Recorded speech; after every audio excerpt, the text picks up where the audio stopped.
بسم الله الرحمن الرحیم. قدرمنو لیدونکو، تاسو ګورئ چې موږ هغه ساحې ته راورسېدو. په دې ساحه کې د دې معلومات بیخي نه کېږي چې دا یو سړک ده. تقریبا د نیمایي نه زیات کور یې وړی ده. دا هغه ساحه کې موږ ولاړ یو چې دا یو وخت کې دلته اتاقونه وو، دلته خلکو زندګي کوله.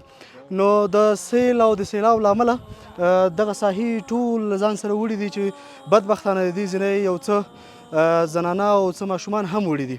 په هغې کې څه ماشومان او زنانه هم نادرکه دي. اوس فلحال تاسو هم ګورئ چې باران جریان لري او بیا هم خطرات شته. خلک په ویره کې دي چې بیا سیل را نشي. د دې نه پورته هم موږ کوشش کوو چې لاړ شو هغه ساحې وګورو. ډېر نقصانات رسېدلي دې ولس ته.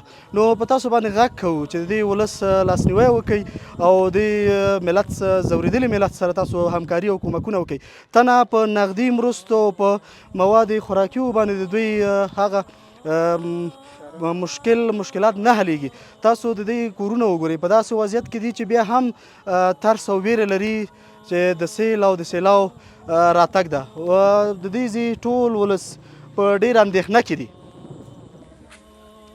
د نوشته که چې داسې وضعیت بیخي خرابه ده ورور. مالې جانې